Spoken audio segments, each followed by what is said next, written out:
parts per billion, you can let us know, let Geotech know. You do that, it's a server upgrade for us without you guys sending the instrument back, switching out or anything. Within 5-10 minutes, you can upgrade your already current unit to a parts per billion sensitivity.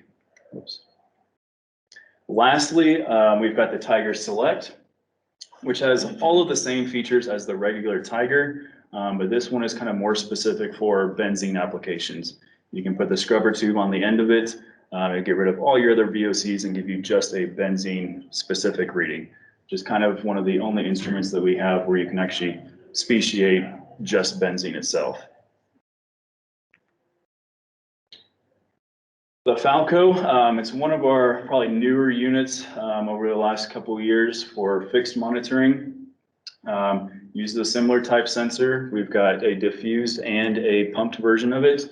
The pumped is the little bit longer one. The diffused is the shorter one that just kind of reads anything that flows by it.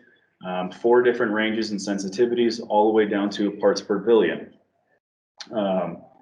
We also now have the Falco TAC, which uses kind of the same idea as the Cub TAC, uses the 10O. So if you're looking more for the lower range of just the VTEX gases, you can put that in there. Very simple, easy to operate, magnetic keys on the screen there. It's got your warning lights for your green, yellow, and red. Your industry-wide 4 to 20 Modbus, you can control it back to a computer system. I think Andrew is doing a little bit presentation later where they have tied some of these instruments into their existing products for some of the wireless stuff and adding other systems to it, so they can do VOCs and wind, temperature, anything else that they want to do.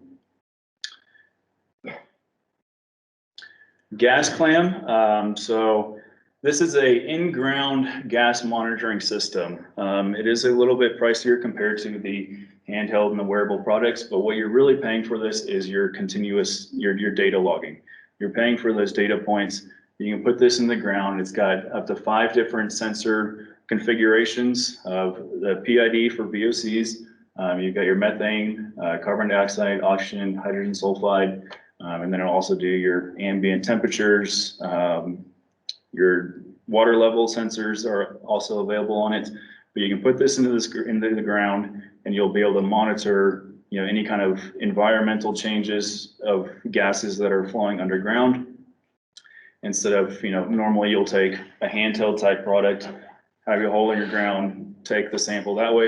If you have a field guy going out there same time every day of every week, they might not see any kind of differences of, concentrations or anything, but this being continuous, you might be able to say every Tuesday at 2 o'clock, something's happening environmentally or something's going on that we're having a huge spike of VOCs. Well, if your field guy's not there at 2 o'clock, he's on there on Monday and Wednesdays, he might not notice that there's that spike in VOCs or methane or anything like that.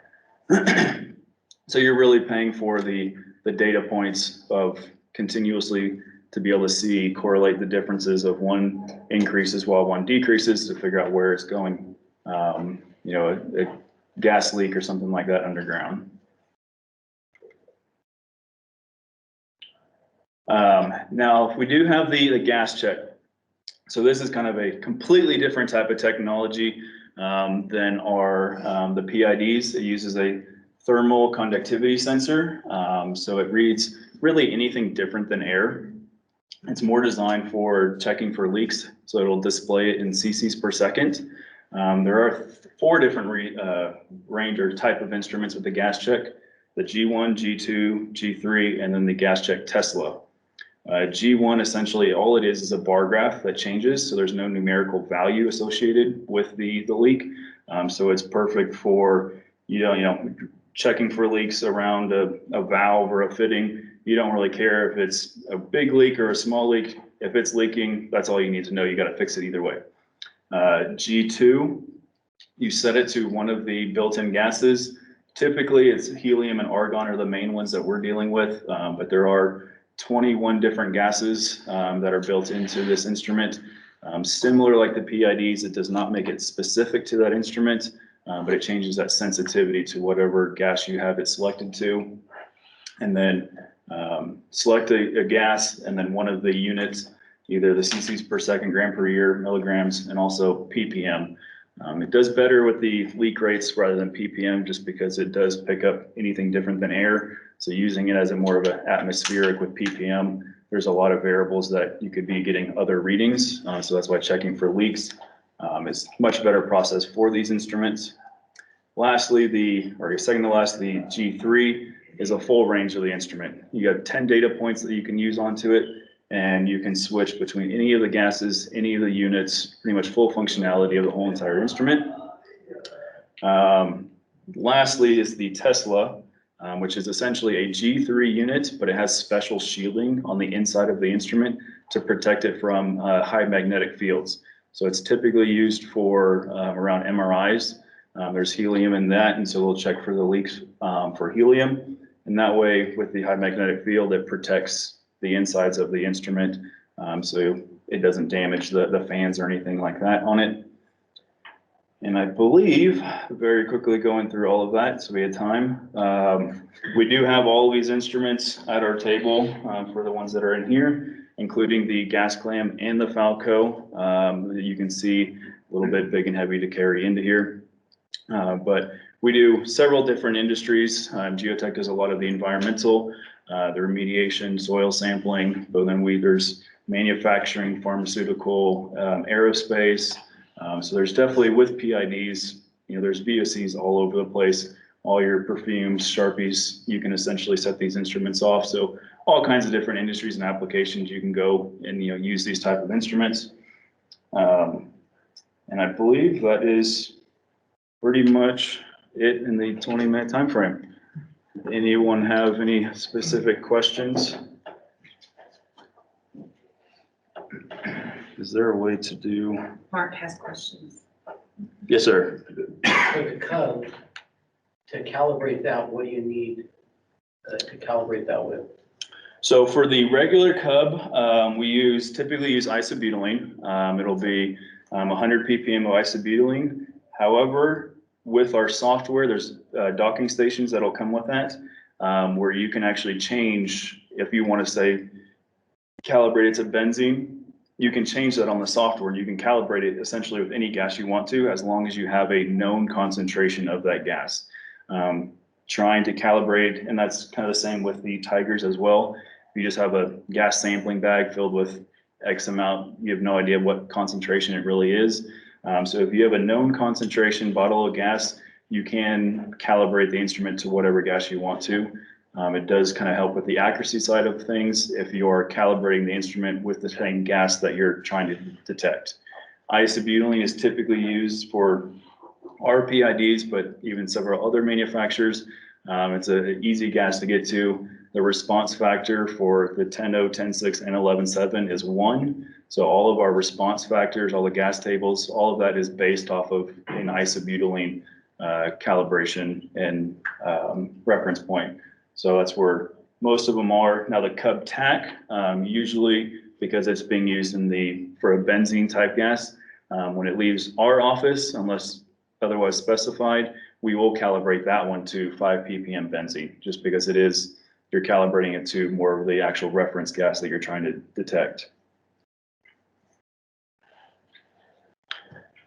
The leak gas check, is it, if we go with the base model, can those also be upgraded like the Tiger? Yes, so those are very similar to the Tiger and the Cub, where we can upgrade those without having you buying a whole new instrument.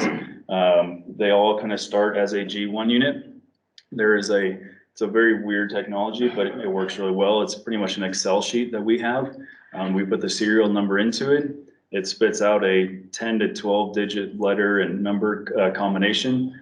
We give that number to the customer. There's a spot in here that you can put those numbers and letters in there, and it'll automatically transfer it from a G1 to G2 or G1 to G3. So you can do that switching without having to buy a whole brand new unit.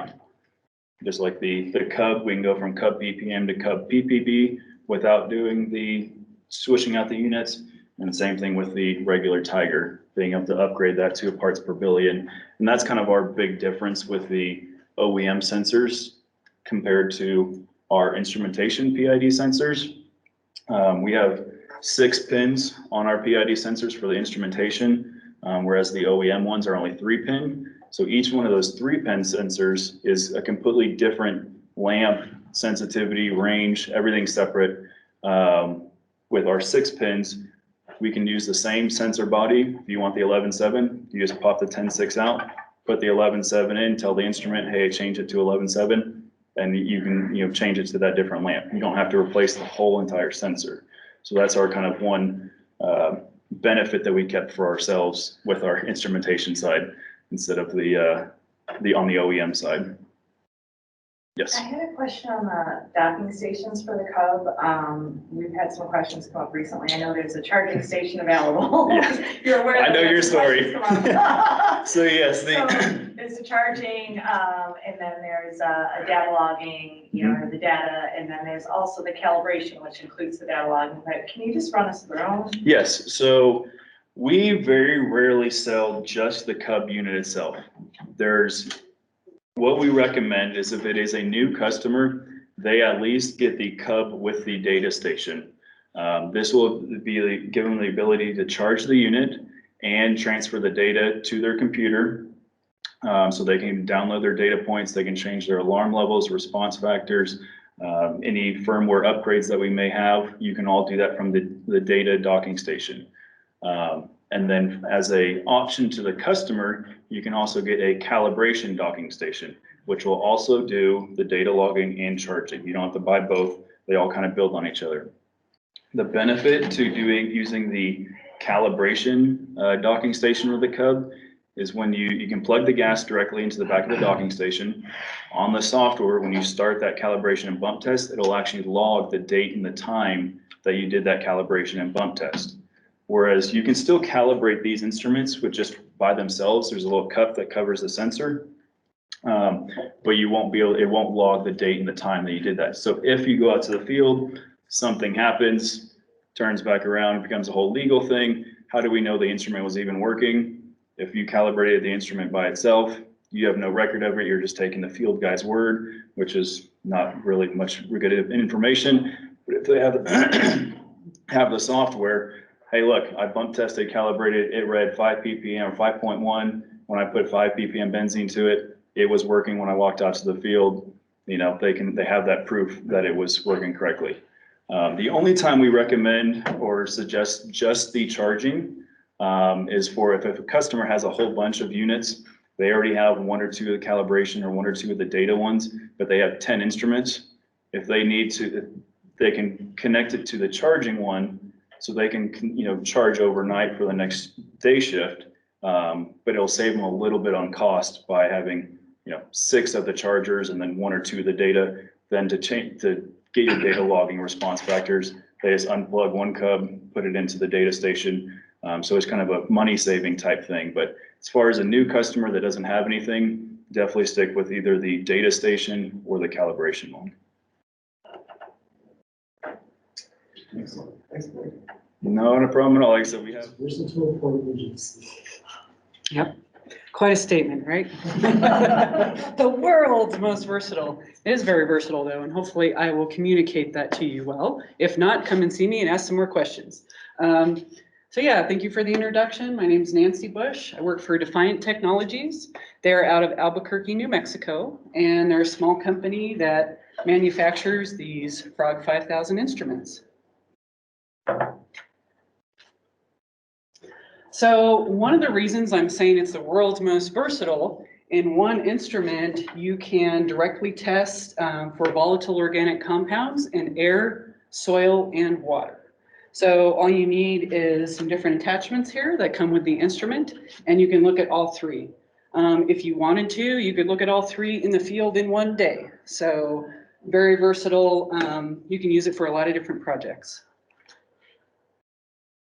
So first off, let's talk about gas chromatography. Not everybody is familiar with that. So just kind of a long definition here. You're dealing with separating a mixture, okay? So sometimes liquid chromatography, you'd be dealing with liquids. In this case, you're dealing with separating vapor mixture, okay? And you're separating it in a medium where the components move at a different rate. So I'll explain that a little further in a second. But basically, this picture here is to illustrate that We have this big benchtop GC that you'd normally use in a lab. There's our little frog right next to it, only about the size of a printer. So big difference. Technology has really come a long way over the past 20 years or so. So very similar components as the big gas chromatograph, but much smaller. There we go. All right, so how this works. We have a very small pre-concentrator. It's all part of this technology umbrella of micro electromechanical systems. So basically, that's a long way of saying we have these very small components that are easily heated up very rapidly and cooled very rapidly, which is important in this case because we're dealing with a separation. We're dealing with pushing compounds through a column. So we first start with a pre-concentrator. What happens is we sweep the VOCs into the instrument. They basically get stuck to this pre-concentrator. It's just a surface with a lot of surface area. Then we heat it rapidly to inject the mixture. That mixture then goes to a micro GC column. So if you can see the size scale there, we have a penny next to the column. We're able to fit 5.2 meters or about 17 feet of capillary column in that small little package. So what that allows us to do is separate compounds. So one unique thing with the Frog 5000 as compared to maybe some other instruments is it has a temperature ramp. So I mentioned before you can rapidly heat these components up. Well, you can sort of customize the chromatography by choosing a temperature ramp to maybe get less volatile compounds out faster, that sort of thing. So I mentioned earlier, chromatography is separating a mixture. So for example, you might have 100 part per billion of gasoline vapors. They're all mixed together either in water, soil, or air. And what this column does is allow you to speciate, to see all these different compounds that are in those gasoline vapors. So you might end up with this mixture. They all are going to take a different amount of time to go through the column, and that's how you identify them. So once they exit the column, they're then going to be detected by a photoionization detector. So we were talking about that earlier. Very similar detector, or basically the same detector. With the Frog, we use a 10.6 electron volt UV lamp. Okay? So it can ionize, or as long as it can ionize any molecules with an ionization energy of less than 10.6 electron volts, it can see them. Okay? So that means we have a wide variety of applications we can use this for. So when you're ionizing the molecules, what they do is produce a signal. So you end up getting peaks on what we call a chromatogram. And those peaks are basically directly proportional to how much is there. So you can not only get an ID by retention time or how long they take to go through the column, but you can integrate the peaks to get concentrations in the field. So some of the unique features. This instrument uses scrubbed ambient air as the carrier gas. So if you're not as familiar with gas chromatography, you need something to push those VOCs through the column and past the detector. In gas chromatography, you use some sort of gas. And typically, in a laboratory setting, you have compressed gas bottles like nitrogen or helium. In this case, all you do is pump in the air in the side of the instrument. It then gets scrubbed on this scrubber here by activated carbon and molecular sieves. That's what I'm showing right here. Those are replaceable. Only have to replace them about once a month. So basically you're starting off with clean air that is then pushing those VOCs from your sample into the instrument so that you can speciate them and identify them. Okay. They're also very lightweight, weighs less than 5 pounds. You saw I was lifting it up quite a bit here. You can basically do that all day. Has a 9-hour battery life. So virtually anybody can carry it. So you don't have to be a big burly person to carry the Frog around. I already mentioned it's versatile because of the air, soil, water analysis aspect of VOCs, but you can also analyze the VOCs in standalone mode. So what I mean by that is just taking the Frog out there and taking a bunch of samples. It has an SD card here in the side. You can then load that up onto a computer and see all your chromatograms and analyze your data later. If you want to see things in real time, you can. We have some Elven software that we make in-house. We have our own computer programmer. So it's definitely supported. Even earlier versions of the Elven software, you can still use that with your frog, so you don't have to worry about costly updates or anything. Mentioned before, have a 9-hour battery life, or you can run it on AC power. And many VOC compounds can be identified and quantified. So that means many applications. So what VOCs can be detected? These are some of the, I guess, physical properties of the VOC that we look for our range. So vinyl chloride is, I know, a big one in the environmental industry. We can see that. It's a little tougher to do, but that's on the definitely higher volatility end. On the lower volatility end, one example is 2-methyl naphthalene. So you're looking for a compound that has basically no more than a molecular weight of 142, or if you like thinking about boiling points, no more than 245 degrees C, or 0.07 millimeters of mercury in vapor pressure.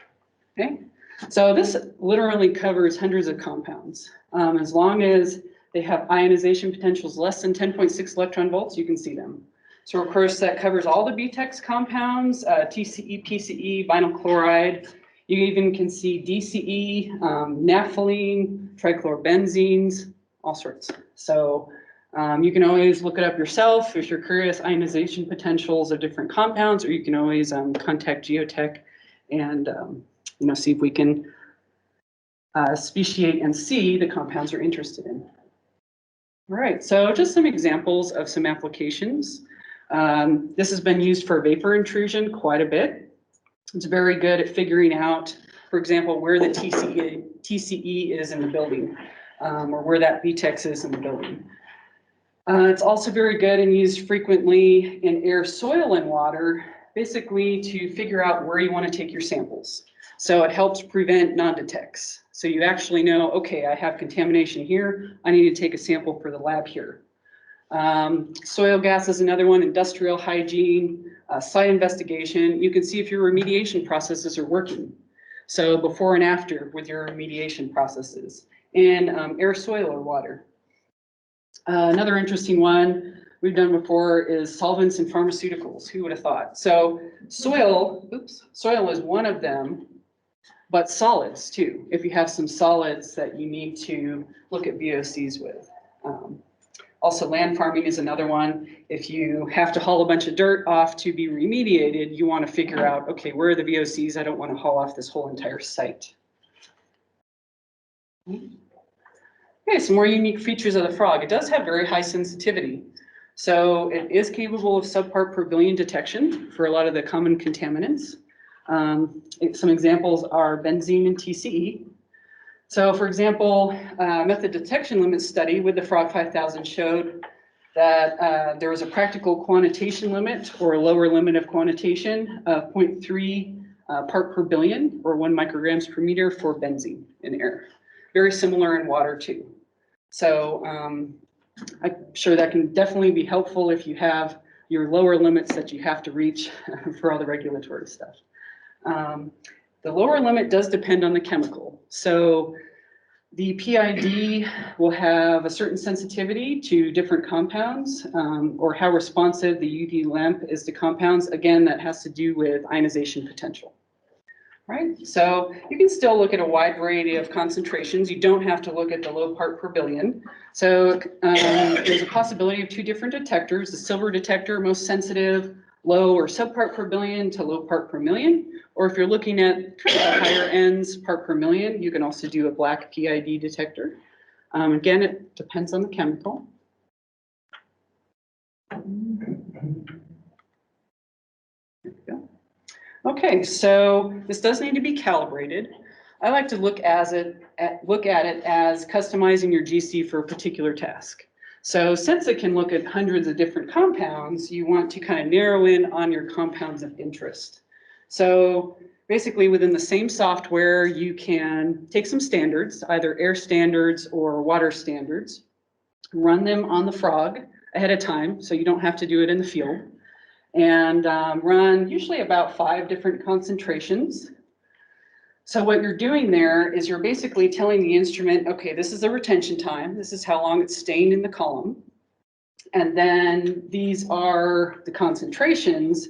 Basically, you form a file with a graph so that the software can then tell you what your unknown concentration is. It uses that graph to figure it out. Okay. So calibrating for air calibrations, you can have Geotech calibrate for you. Okay, that's a nice, easy solution, especially if you're renting. It's a little bit easier to have it pre-calibrated ahead of time. You can also calibrate it yourself. So a few different options. You can buy maybe 5 different concentrations of your gas analyte. You will need some regulators and tubing. You can do it that way. You can also kind of set up your own system like we have in our lab here with mass flow controllers, that sort of thing. Most people, unless they already have that system, they tend not to, want to set that up themselves. There's also the possibility of using the BAS 100. So that's computer controlled. And all you need is 1 analyte gas bottle, 1 diluent gas bottle, and you can set up your 5-point calibration with the computer. Okay. So to analyze air with the Frog 5000, you use a detachable air sampler here. Very easy to attach and detach. You don't need any hand tools or anything. Just tighten everything on with your fingers. It has a 1/16 of an inch swage lock connection to connect the tubing. So that means you can either connect your own tubing if you want to. We also provide you with some peak tubing here, very inert tubing. I didn't bring it with me, but we have a little sampling wand. I think that's pictured right there. You can also connect to Tedlar bags too. So if that's the way you do your air sampling, you want to continue doing it that way, we have an adapter to attach to a Tedlar bag. All right, and then if you also want to do water and soil, basically what you're doing is purge and trap, if you're familiar with that terminology. So you just use this sparge bottle here. You take your syringe, you take your water sample, your soil sample, what have you. Of course, this is just going to take liquid in here. You put about 5 mils in here. You basically load it into your sparge bottle, and that clean air that I talked about earlier is going to bubble the VOCs out of your liquid sample here, and then they get trapped on the pre-concentrator. All right. So if you'd like to learn more, come visit me at Field Days. I have a table set up. We can do live demonstration, hands-on experience tomorrow, today or tomorrow. I'm pretty flexible. Talk with Geotech, of course. If you want to learn more about how to rent this, how to purchase it, and of course, I'll take any questions. Is the calibration a daily thing or is once per project? Basically, once per project. Okay. Generally, the advice is about once every 2 weeks. But it kind of depends. If you're not doing a ton of sampling or if it's very low concentrations you're dealing with, you might be able to go a little longer. Same thing works too, though. If you're running a lot of samples, high concentrations, you might need to calibrate it a little sooner. Okay. Any questions? Yeah. You mentioned changing out the scrubber once a month. Is that based on how many samples you're taking, or is it, what's the typical amount of samples? Yeah, basically how much you're running the instrument. So how much you're forcing it to clean air. So the generally once a month, I think that's just something they figured out over time with experience. It's just you're dealing with the capacity of the activated carbon or the molecular sieves to scrub the air of water or VOCs. So yeah, if you are doing very heavy sampling, higher concentrations, you may have to change it out a little faster. But that being said, it's very inexpensive material.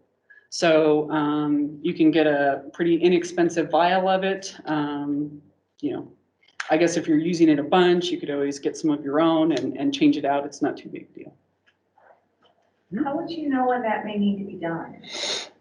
Good question. So I would say if you're running a blank sample and you know that blank sample should be clean and you start seeing peaks, especially if it's consistent. So you run several blanks, you keep seeing the same peaks, it's probably time to change that out. definitely gonna come by and see a demonstration, but, how long does it typically take to run a sample analysis? So generally around 10 minutes. That's the general time frame because we can kind of customize it. For BTECs, you might be looking at about 8 minutes, a little less if you're just looking for TCE, PCE.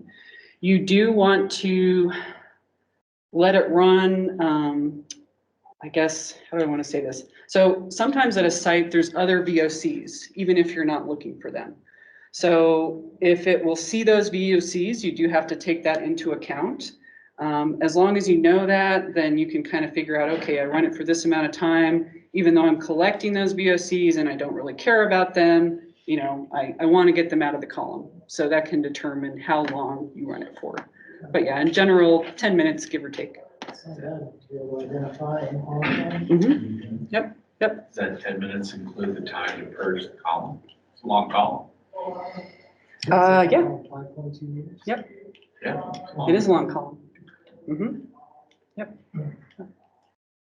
Did you have? Oh, I'm sorry. That's okay. I wanted to ask about your, I guess I would think of it as like a 5-point calibration. Mm-hmm. So if someone's looking for a specific analyte, are there any workarounds to that, or do they really need to purchase 5 different gases, right, or concentrations in order to really narrow it down? Or can you do, if you don't need to have a really, really tight, can you do maybe a 3-point or something? Mm-hmm. Yeah, definitely. Okay. So say somebody wants to see more, is this there, is it not? Especially then, you may even be able to get away with a 1-point calibration, just to tell the instrument, this is the retention time, if you really don't care about concentration. But yeah, even if you only sort of care, like you kind of want to get a relative concentration, yeah, 3-point calibration. So it is flexible. And you would typically calibrate probably within the maximum range that you'd be expecting to see your whatever TC or whatever you're looking for. Exactly. Correct. You're a low end and a high end based on that total range. Okay. Yep. Thank you. And you can tailor that as well. So say you're really focused on the subpart per billion to low part per billion. You can just focus on that range. You don't have to go to the high part per billion if that's not what you're expecting to see. And that usually makes things more accurate if you do it that way. Thank you. And compared to like, if you're, say you're checking indoor air, compared to like using SUMA canisters to do indoor air analysis, how does that compare to the lab results you get, the SUMAs versus the frog? Well, I personally have kind of limited knowledge on how you do environmental sampling, so I'm still learning on that. But would it be true that you use the SUMA canisters for sort of a long period of time and just For what we do, if we're sampling like a commercial property, then it's 8 hours. Okay. If it's residential, it's over 24 hours. Okay, so I would say you're collecting compounds over time and you're saying, okay, within this 8-hour period, this is what I have. The frog is really good in dynamic situations where you can say, okay, this vapor plume, for example, is moving. I guess depending on how fast it's moving, could change things. But you can say, okay, well, at this point in time, these are the VOCs that I have. In this room, at this point in time, these are the VOCs I have, rather than a cumulative. Yeah. You can do some continuous monitoring. You can set it up to do that. It isn't as good as that because you're really working the instrument hard. Eventually, you will end up getting kind of a VOC film on the PID lamp, but it can do that as well. So if you wanted to get more continuous monitoring, but basically it helps you pinpoint where to take your samples. Yeah. It could also help you ahead of time to figure out where to put the SUMA canisters. I have a follow-up question to that, just in general. If you are taking a soil sample for VOCs, and then you have your results, and then the laboratory comes up with their results, should that be how accurate is the? They're going to be pretty similar. So we have a case study online where we used an earlier instrument, the Frog 4000, very similar to this, just the first iteration of it. And they did a side-by-side where they took samples, sent them to the lab, and then they also used the frog at the same time. So for some compounds, it was within 10% of the laboratory results. Some were more like 20%, but that was basically the range of how accurate it was compared to a laboratory. So we don't claim that it replaces laboratory results, but it's definitely a way to get results quickly so you can make decisions in the field. It can also help you figure out, you know, where to take your samples, where to put your sampling canisters, that sort of thing. And then if you don't need, you know, super accurate concentrations, then you can just use the probe. Besides the part that you're talking about earlier, replacing once a month, Mhm. what other parts, maintenance service wise, you know, like the BID, you replace that, you know, so many, like a year or?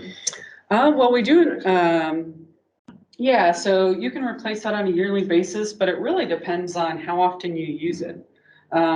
You can actually service the lamp, so you can clean it off with a little alumina powder, and you're basically just removing just a surface layer off of the lamp so that you can get it clean.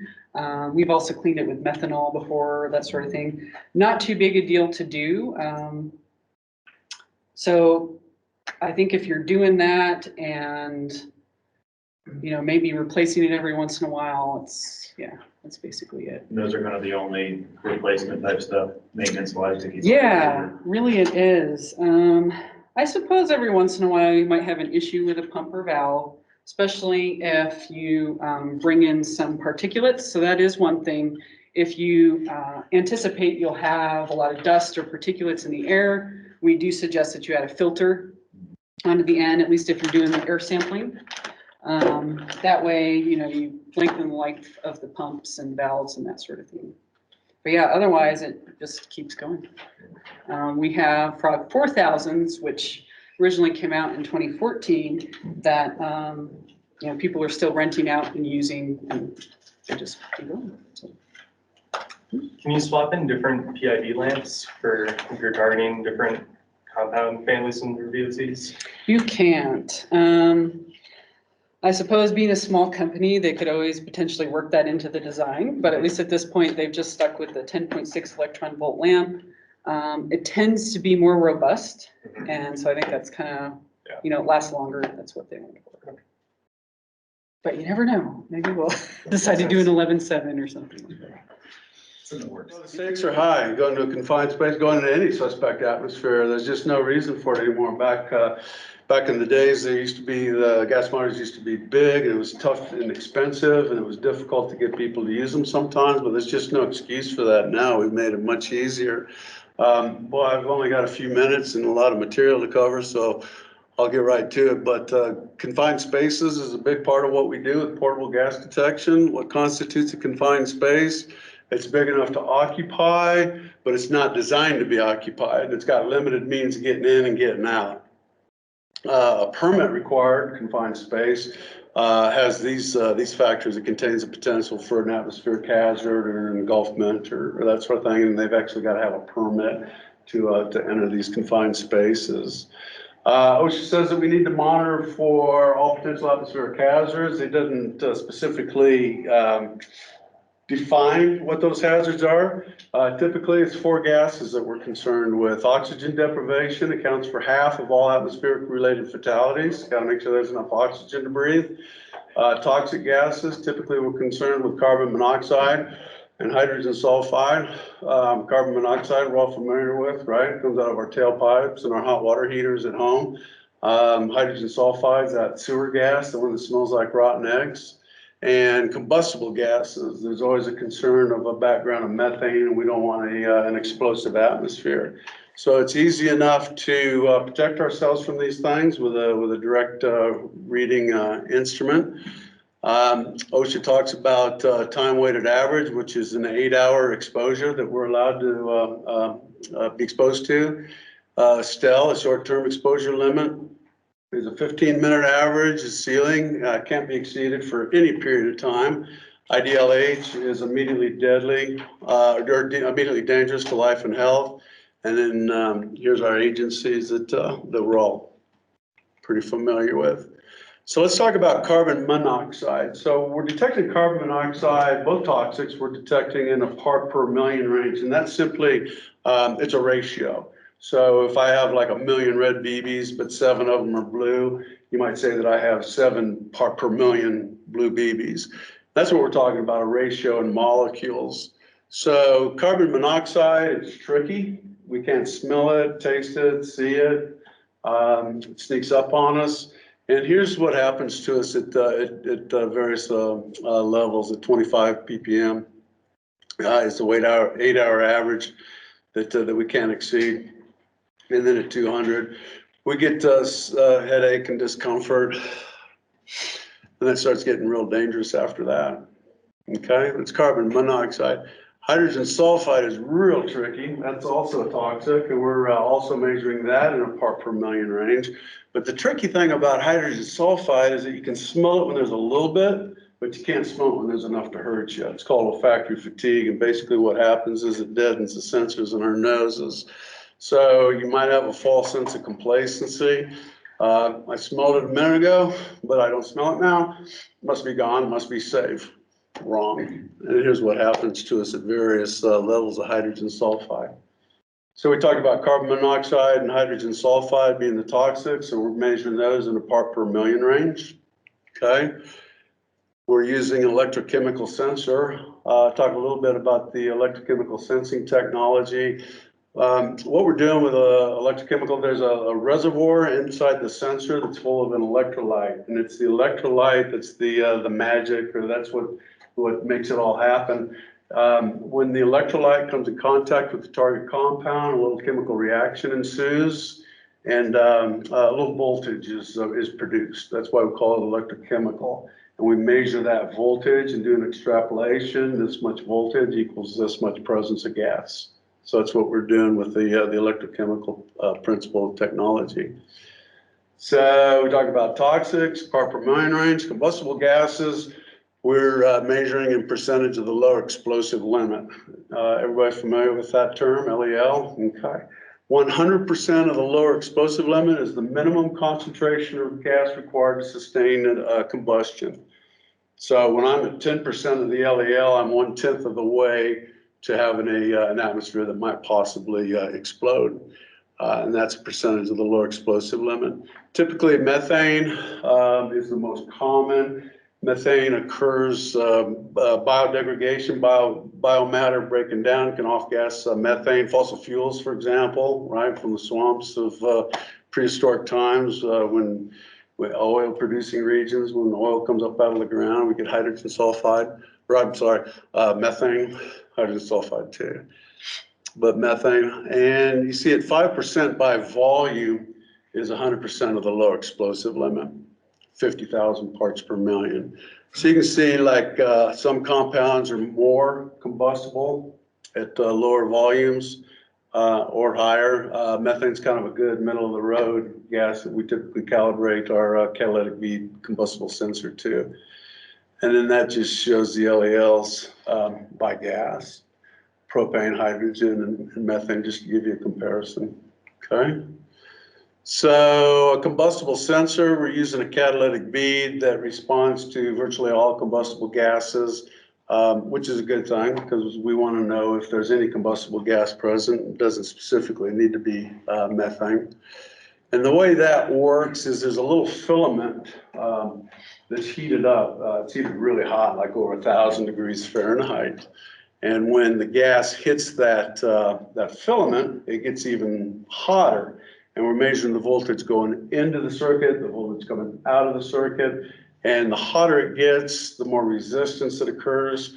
And we measure a loss in, or an increase in resistance or a loss in voltage, extrapolate that, and that correlates to an amount of combustible gas present. Does that make sense? Or do that? So you might say, well, how do I know the difference between a hot day or the fact that I have combustible gas presence? We put a second filament in there with a ceramic bead around the filament so that the gas can't hit it, and that's our reference. So we know when it's a 100-degree day as opposed to a 50-degree day, and the amount of resistance coming in and out of that circuit. We extrapolate that to get our the amount of our combustible gas. So we're measuring combustible gas and percentage of low explosive limit, right? And the toxic gases, we're in a part per million range. Oxygen is the fourth gas that we're concerned with. Oxygen deprivation accounts for more than half of all atmospheric related fatalities. So oxygen is really, it's dangerous. And when oxygen level starts to drop, you would think that you'd start feeling short of breath. That's not the case. You have to have a meter to tell you that the oxygen is dropping, because what actually happens is you actually start getting a little euphoric, a little punchy as the oxygen drops, a little drunkish, people say. And then once they realize that they've got a problem, they're likely to be getting clumsy and stumbling, and they may or may not get out. I've talked to a number of people who said, man, I barely got out when that oxygen dropped. It's pretty scary stuff. So we've got a meter that will detect for all four of those gases. That's confined space monitoring in a nutshell. Does that make sense? I did that really fast. Okay. Switching gears here. There's new monitoring regulations that just went into effect June 1st in the state of Colorado. A lot of people probably aren't even aware of it, but it involves monitoring for fugitive emissions and volatile organic compounds at wellheads.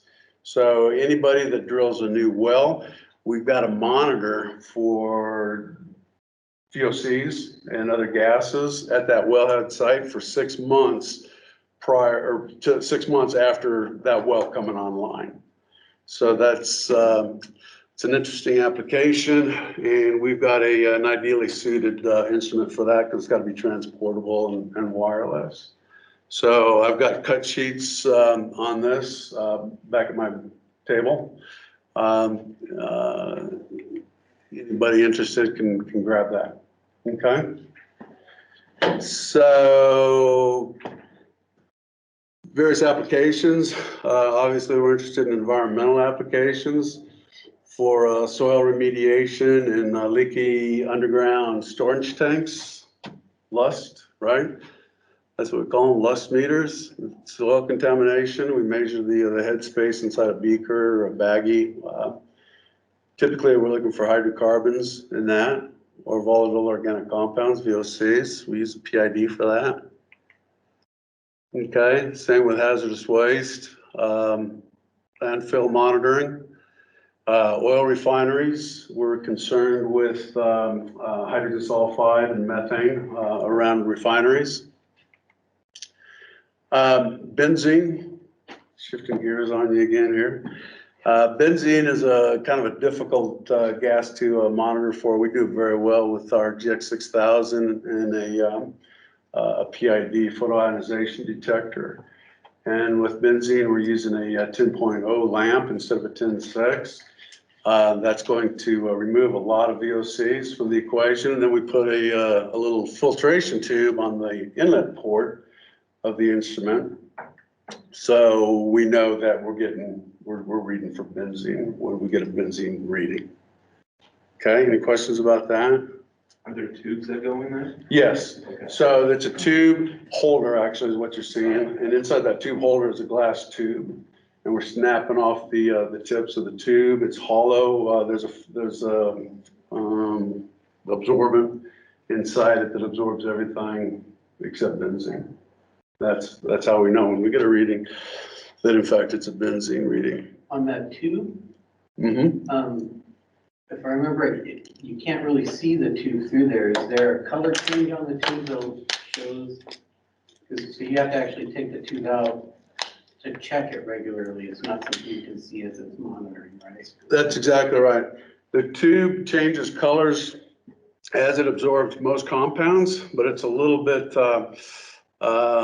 elusive because sometimes it'll absorb compounds and not change colors depending on what the compound is. So if it's a real critical reading, we recommend putting in a new tube for each reading. If you gotta know it's benzene and only benzene and how much it is exactly, put in a new tube each time. So what material do they put in those benzene tubes? Ah. I wondered that, like, what's closing that gap between like whatever 9, 8 and 10 or whatever the ionization energy is? Oh, you're not allowed to tell me now. Well, yeah. You said top secret. It's proprietary. I'd say it's proprietary because I don't know the answer. It's an absorbent material that absorbs everything except benzene. It's just interesting that you can't use a 10-6 lamp and close the gap between a 9-8 and a 10-6 with that absorbent material, right? You're only capturing whatever those VOCs are between a 9-8 and a 10.0. So I just, yeah. No, you're exactly right. And with Yeah. the 10-6, we're still going to see the benzene, but we're going to see 600 other Exactly. You VOCs can't- also. You can't scrub those out, presumably with whatever's in that benzene tube, or else you would just have a standard 10-6 lamp. Then just use the 10-6. Yeah. But by dropping from 10-6 to 10-0, we eliminate about 500 or 600 compounds, narrow it down further. And then with the filtration tube, we narrow it down even further beyond that. It takes a long time to find a good source of filtration tubes. There's not a lot of them on the market, and I'm not sure what the specific absorbent material is inside of the tube. Thank you. Yeah. So this is just showing jet fuel is another application. Leak investigation, both around storage tanks and plumbing. Gas distribution, gas pipelines coming into our residences and our businesses. They all tend to leak at some point. We got to isolate where those leaks are coming from so we can fix them and tighten up the system. And then here's a guy using one of our instruments for bar hole testing. And with this, we're doing hydrocarbons in a part per million range. So a minute ago, we were talking about methane and a percentage of lower explosive limit, and the fact that at 100% of the lower explosive limit, that's 5% by volume or 50,000 parts per million. LEL is way too big of a scale to pinpoint leaks, so we go down to a ppm range. And we have a device that'll do a ppm as well as LEL, and the ppm's for leak checking. Okay. But occasionally I need a bigger range, percent by volume for 100% gas. So gas pipeline transmission and distribution people, when they're doing repairs on their pipelines and they shut off the pipeline, they purge the atmosphere before they do their repair or whatever the task is that they've got to perform on it. And then they seal it back up, start flowing product through it, the gas back through it. But before they run it down the line, they've got to make certain that it's back to 99% pure natural gas, for example, in this case. So LEL is way too small of a scale for that application. 100% LEL is only 5% by volume. I've got to go up to 100% by volume. So we've got a meter that'll do a ppm for leak check, LEL for safety applications, and percent by volume for these line purges. How do you see the difference when it's reading in percent by volume? So say you're at, I don't know, 5% methane is 100% LEL by volume. So let's just, do you have to know that you're looking at methane and be like, oh, it's showing 7%. So I know I'm reading it percent volume versus LEL. Good question. It actually, the display changes. So the display is going to say 0 to 100% lower explosive limit. And as soon as it gets to 100% low explosive limit, it's going to pause for a second, and it's going to go blank, and it's going to change to percent by volume. Cool. And then it'll go 6 up to 100. Cool. Does that make sense? Yeah, definitely. Thank you. Yeah, the display itself tells us. First responders use a lot, both for hazmat and they get called on residents for a lot of carbon monoxide, a lot of confined space, arson investigation. We can use our instruments in a part per million range for trace amount of accelerants for an arson investigation. Was gasoline used to start this fire? Well, let's look for just tiny amounts of it. That's another application. And then we've got single gas instruments for a whole plethora of toxic compounds, as well as LEL, hydrogen sulfide, CO, ammonia, phosphine, chlorine. Starting to see a lot more phosphine, grain storage, fumigation, crane handling, transport. Yeah, so questions, feedback? Is there a dock for those? Yes, there is. Yeah. We calibrate the instruments periodically, and what we're doing in that calibration process is instrument sensors lose sensitivity over time. So to compensate for the diminished sensitivity of a sensor, we bump the voltage up to it a tiny bit. So if I put 50% of the lower explosive limit gas, 50% LEL to a sensor, and it only sees 46, with the calibration process, I bump the voltage up to that sensor a little bit, so now it sees 50 when I put 50 to it. That's what we're doing with the calibration process. Different from bump process. With a bump test, we're not making any adjustments. We're not testing for accuracy. We're just response. It either responds or doesn't respond, and OSHA says that we've got to bump test our instruments before we use them. So that's just a response verification.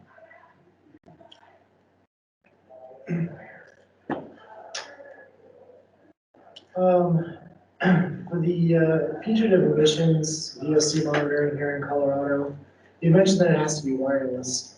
So does that mean that it has to notify somebody of a high level of VOC concentrations being detected by the instrument? Yeah, that's the way it works, and we're suggesting wireless because they need to be transportable. We're going to be moving it every 6 months to a different wellhead site.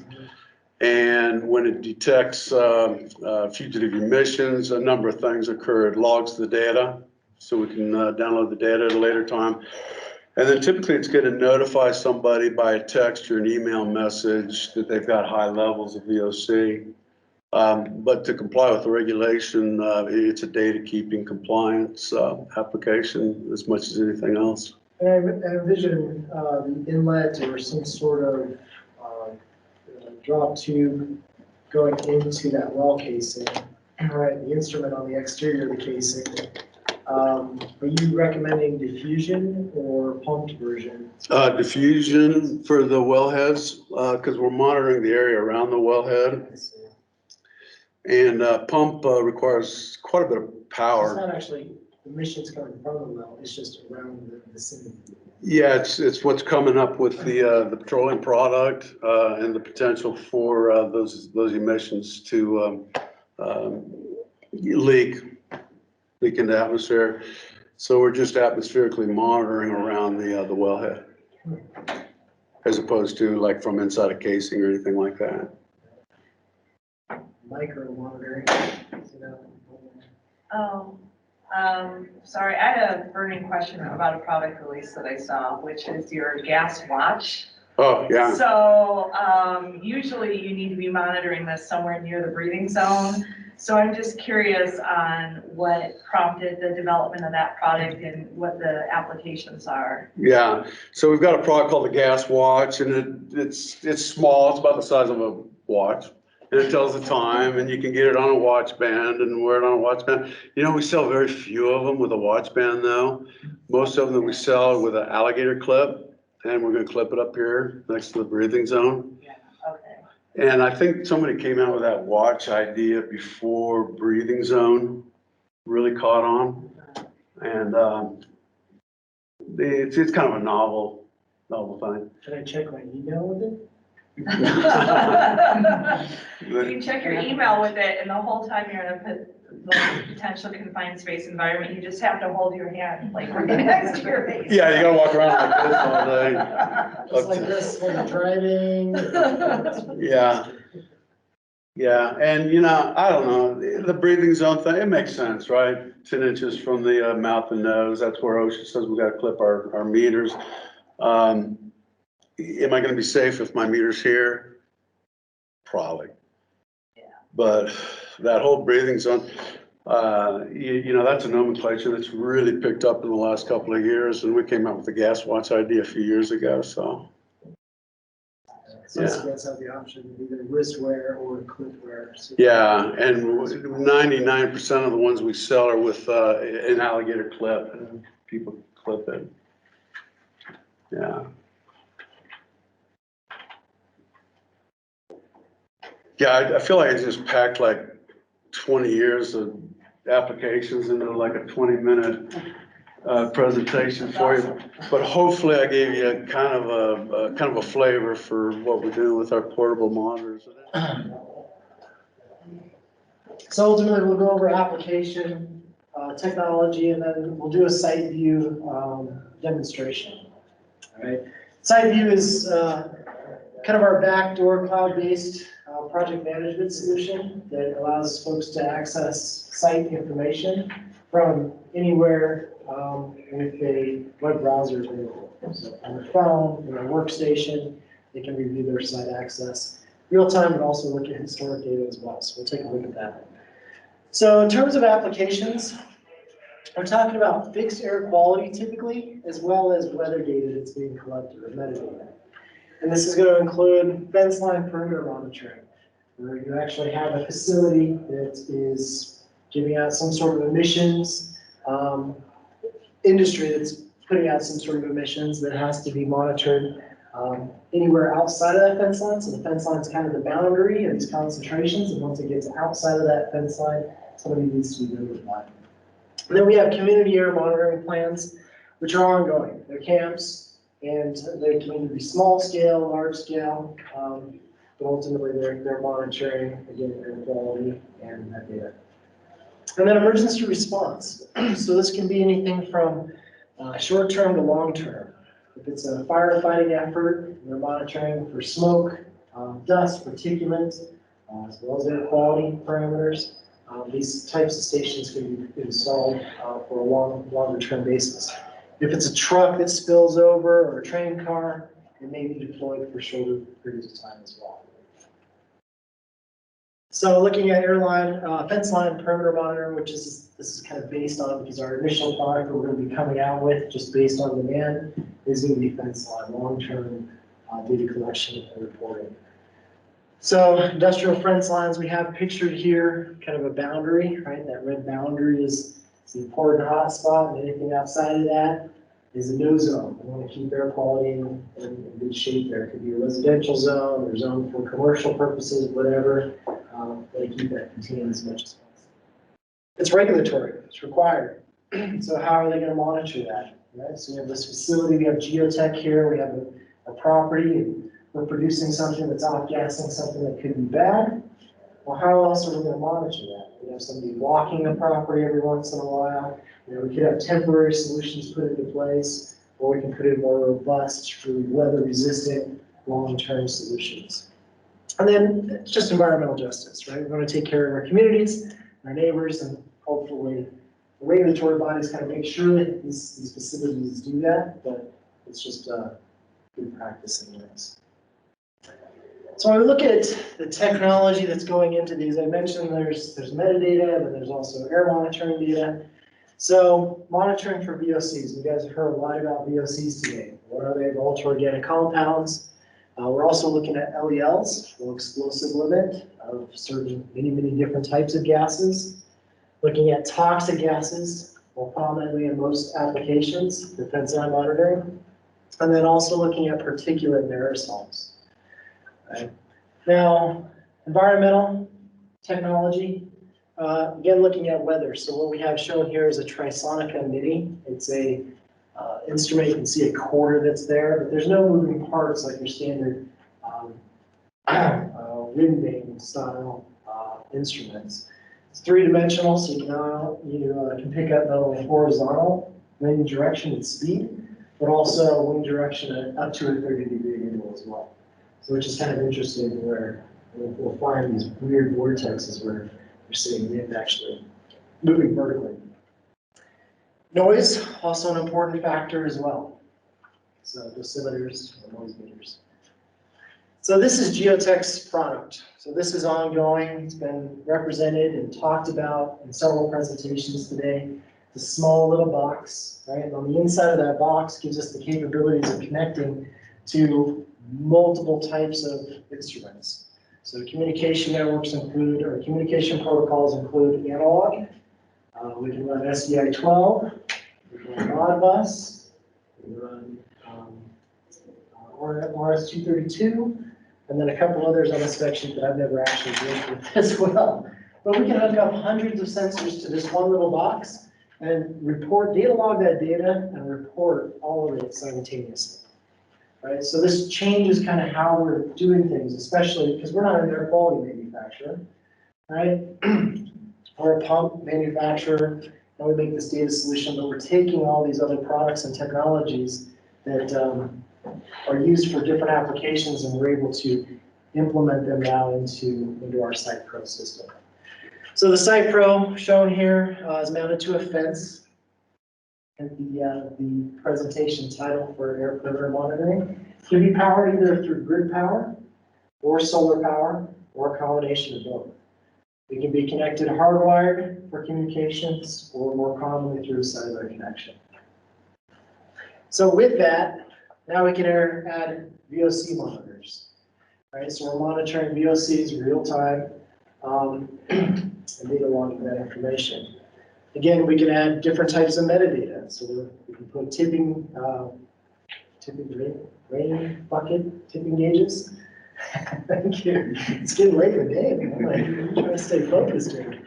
And then again, that trisonica, to understand what the barometric pressure is, temperature, wind speed, wind direction. And that's going to also help us identify which direction that plume is moving.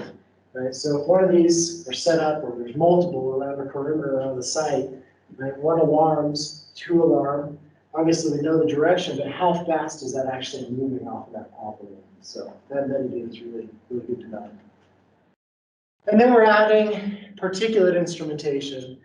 Again, aerosols, dust, different size particulate, and what concentration the particulate really is. And then multi-gas instruments or toxic sensors for those toxic parameters as well. So our little box now, we're integrating all this technology that we currently support and distribute. And this is just an example of some, right? With the communication protocols with it, we can do a lot more. So real quick, this is the Geotech Site View dashboard. So the Site Pro is the hardware that actually sits out on site. And then Site View is our cloud-based application that I'll jump into right now.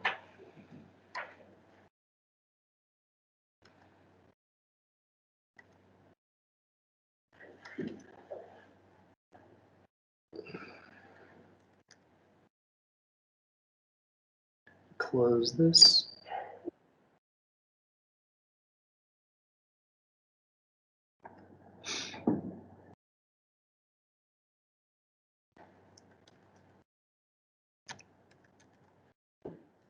So telemetry, geotechenv.com. All right. Everybody has their own unique password, so it's secure. Administrators will have their own password to log in, and then they can set up guest networks as well and have a little bit less access to changing parameters and how they're sharing data and information. But if I remember my password, forgot I'm not on my laptop here, so this could be the end of this presentation.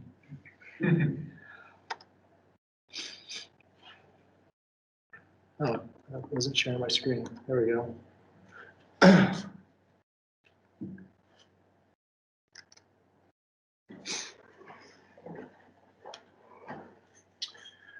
So here's one that just pops up. I have several that we could go to and look through. 833. Hold on a minute. I don't know what you're getting me into. This is a weather station that we have mounted just outside of the building. So on the west side of the building, on the fence, we actually have a Site Pro box sitting out there.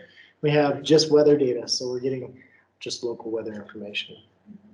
So immediately I come into my device, and under devices, I can either look at it through a list view. So if I have multiple devices, maybe on a site or on other sites around the globe, and go to map view and just zoom into the area that I want to review, and then look at it through the map or click on it through the map to get to the dashboard. So once we're on the dashboard, basically I'm looking at just basic information about the health and status of the device. All right, so this is the actual Site Pro panel. We're sitting at 12.2 volts right now. device temperature is 93.2 degrees. Good cellular signal, no faults, everything's okay. No alarms, everything is okay. So it gives me a quick look at what's going on site. And then I have a quick graph that's providing me with temperature variation, precipitation, air pressure, humidity, and wind. But I want to drive down into a little bit more information. We also include just local forecast. And then here we have a wind rose in terms of average wind direction.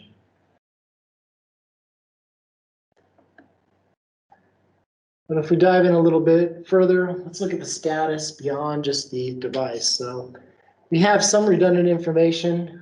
This is added information about the hardware, SitePro on site, SD card memory, how much room we have, et cetera, et cetera. Wind direction's at 199 degrees right now, which is what direction? If we're in degrees, approximately. There you go. About 180 is going to be due south, so we're just off south. But now we can look at all of our actual weather data kind of long term, right? So I think we're looking at, I don't know what range we're looking at here, but ultimately, this looks like it's just today. But if I wanted to look at the change in humidity even at a closer level, I can kind of zoom in and it upgrades all my graphs simultaneously. And I can come in even closer to a shorter period of time. So this is June 23rd at 9:10 p.m. Last data point was June 24th at 3:50 p.m. So depending on the type of data that you're gathering, a lot of times we think a lot of data is better, but you can just see like scribbly lines, right? So if you can spread some of that out and kind of see that nice linear or contour of change, it's better to review. Now, if I want to get out of this micro view, I just double click all my graphs and then update from there.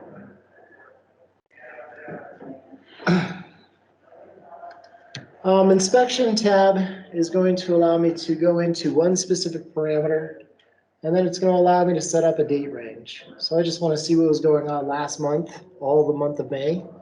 Right, and here is my log IDs. So I have 96,000 log IDs. I'm not really interested in that, but I do want to look at wind speed. This is probably going to be pretty messy. Well, maybe not. I think engineering took it down for a little while, so we don't have data in May apparently. But wind direction, right? Too much data. We're taking it too frequently. We don't need to look at this level of data collection. So we could probably expand out our wind speed information to every hour, maybe every 2 hours. I think we're logging every 15 minutes right now. But I can download that information as well into an Excel spreadsheet and then share that with my team or with my clients or whoever is interested in seeing that data in a CSV file. Most importantly is alerts. So something's going to happen, right? Or something happens. VOC levels reach a certain level. Toxic levels reach a certain level. We want to be alerted immediately. And so we can really easily go into alerts. We can add an alert by clicking up here. But here we have connectivity. So if for some reason we lose connectivity to the system, we want to be alerted as soon as the system comes back up so that we know that we have some downtime. Now the system has a built-in SD card, micro SD card. So even if we do lose wireless connectivity to the system, it's still data logging. Let's say we have, it can run a long time on battery, but let's say we have several days of cloudy, rainy weather or whatever. The solar panel's been affected. We're not generating enough solar energy to run the system. Well, at 12 volts, it'll stop reporting cellular-wise, but it'll continue to data log until it gets down to 2 volts. And then at 2 volts, it just kind of craps out. But hopefully you don't get to that point. Right? Hopefully you notice that something's down, or you can send an alert that your battery level went down to 11 volts or whatever level before it ends up shutting itself down. So set up alerts, and then you can send up a whole chain of emails or SMS messages to correspond with whoever you want to correspond with based on that alert. Andrew Visco might be interested in, just the VOCs because of what he's doing, so I'd send an alert to him. And I'm only interested in toxic gases because of this community over here, or whatever. So we can kind of really differentiate how it's alerted. Boom, boom, boom. And then we also have a service tab where we can dump service information. So we just calibrated our air quality meter. I can put my name in a note saying, hey, service log, just repaired this, just calibrated this. This is the date. I'm the technician. And then you kind of have a log of the maintenance and things that you've done to the system over time. Replace an O2 sensor, had to recalibrate, had to replace a lamp. Okay, we're only getting 2 years out of a lamp. Not only, that's a pretty long time, but we're getting 2 years out of a lamp. We can start to see trends, you know? So that's kind of a neat section of that as well. So going back, again, we have a list view or we have a map view. And our map view is going to take us into right here to Geotech. And that's based on a longitude, latitude coordinate that we plug in as to where the system's located. Eventually we'll auto update that, but it's going to take additional hardware and costs and so forth. So it's not too difficult to put in those coordinates. Which one did you want me to check out? What was it, 5883? 5883? Check on the DOs. On the DOs? Okay, yeah. These things are rocking. So this is water quality instrumentation. Wait, scroll down. Is it just 3 units? Yeah. So real quick, I can see that all my systems are online, right? There's actually 17 sensors at this particular site, but 3 of them are reading dissolved oxygen level and temperature of groundwater. I was actually out on the site a couple months ago, helping and facilitating the installation of them. Pretty cool area. But if I look at a map of this area, right, they look like they're all clustered together. As I zoom in, that's actually about the distance that those are located. So then I can just click on this one. Okay, oh yeah, that's monitoring well 02. I want to go into more detail.